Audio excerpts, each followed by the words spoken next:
Hi friends, പുതിയൊരു വീഡിയോയിലേക്ക് എല്ലാവർക്കും സ്വാഗതം.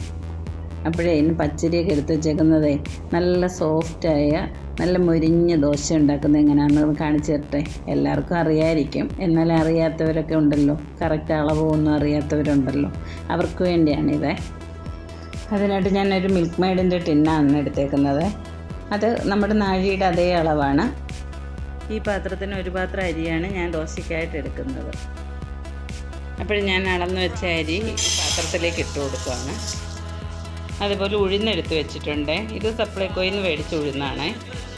ഇത് ഒരുപാട് വലിപ്പമില്ല, അതുപോലെ പത കുറവാണ്. മറ്റേ നമ്മൾ വിലക്കൂടി ഉഴുന്ന് മേടിക്കത്തില്ലേ, അതാകുമ്പോൾ ഇത്രയും നമ്മൾ ഇപ്പോൾ ഇടുന്നതിൻ്റെ അത്രയും ഇടണ്ട, അതിൽ കുറച്ചിട്ടാൽ മതി. ഇതിനാകുമ്പോൾ ഇച്ചിരി തോനെ ഉഴുന്നിടേണ്ടി വരും. അപ്പം നമ്മൾ എത്രത്തോളം അരി എടുക്കുന്നോ അതിൻ്റെ നേരെ ആ പാത്രത്തിൽ തന്നെ അതിൻ്റെ നേരെ പകുതി ഉഴുന്നെടുക്കണം. അപ്പം ഞാൻ ഇതിന് ഒരു പോണി അരിയാണ് എടുത്തത്. അതേ പാത്രത്തിൽ പകുതി ഉഴുന്നെടുത്തിട്ട് അളന്നെടുത്ത ഉഴുന്ന് വേറൊരു പാത്രത്തിലേക്ക് ഇട്ട് കൊടുക്കാം.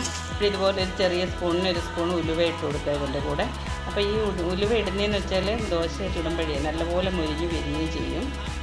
അതുപോലെ തന്നെ പ്രത്യേക മണവും ഉണ്ടാവും. അപ്പോൾ അതിന് വേണ്ടിയിട്ടാണ് ഈ ഉലുവ ഇടുന്നത്. അപ്പോൾ ഈ ഒരു സ്പൂൺ ഉലുവ കൂടി ഇട്ട് കൊടുക്കാം. ചെറിയൊരു സ്പൂണാണ് ഞാൻ എടുത്തത്. അതിന് തോനെയായി പോയത് കയ്പ്പ് രസം ഉണ്ടാവും.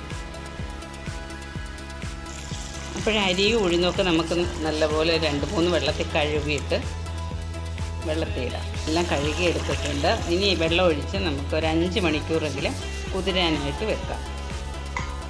അപ്പോഴും നമ്മുടെ അരിയും ഉഴുന്നും ഒക്കെ ഒന്ന് കുതിർന്ന് വരട്ടെ, അതുവരെ നമുക്ക് വെയിറ്റ് ചെയ്യാം. അരിയും ഉഴുന്നൊക്കെ നല്ലപോലെ കുതിർന്നിട്ട് ഞാൻ നല്ലപോലെ കഴുകി അതിൻ്റെ വെള്ളമെല്ലാം ഊറ്റിക്കളഞ്ഞ് വെച്ചേക്കുവാണ്. ഇനി നമുക്കിത് അരച്ചെടുക്കാം. അപ്പോൾ ഫസ്റ്റിലെ നമുക്ക് അരി അരയ്ക്കാം. അരി അരയ്ക്കാനായിട്ട് ഞാൻ ജാറിലേക്ക് ഇട്ട് കൊടുത്തിട്ടുണ്ട്.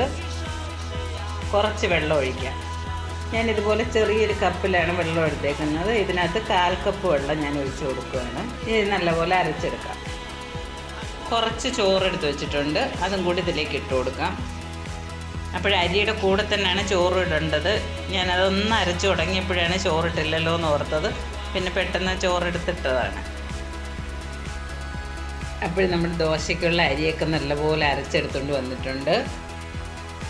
അത് നമുക്കൊരു പാത്രത്തിലേക്ക് ഒഴിച്ചു കൊടുക്കാം. ഇനി അതേ ജാറിലേക്ക് തന്നെ നമ്മളെടുത്ത് വെച്ചേക്കുന്ന ഉഴുന്ന് കൂടെ അരച്ചെടുക്കാം. ഉഴുന്ന് അരച്ചെടുക്കാനുള്ള കുറച്ച് വെള്ളം കൂടെ ഒഴിച്ചു കൊടുക്കാം. ഒരുപാട് വെള്ളം ഒഴിച്ച് അരയ്ക്കരുത്. അരിയും ഉഴുന്നും കൂടെ അരച്ചെടുക്കുമ്പോഴേ നല്ല കട്ടിക്ക് തന്നെ ഇരിക്കണം. ഉഴുന്ന് അരയ്ക്കുന്ന സമയത്ത് ഭയങ്കര ടൈറ്റായിട്ട് തോന്നിക്കഴിഞ്ഞാൽ കുറച്ച് വെള്ളവും കൂടെ ഒഴിച്ചു കൊടുക്കണം. അപ്പോഴേ നമ്മുടെ ദോശയുടെ ഉഴുന്നും കൂടെ അരച്ചെടുത്തിട്ടുണ്ട്. അപ്പോൾ അരി അരച്ചതിലേക്ക് നമുക്ക് ഈ ഉഴുന്നും കൂടെ ഒഴിച്ചു കൊടുക്കാം. അപ്പോൾ ജാറൊക്കെ കഴുകി ഒരല്പം വെള്ളം കൂടെ അതിലോട്ട് ഒഴിച്ചു കൊടുക്കുന്നുണ്ട്.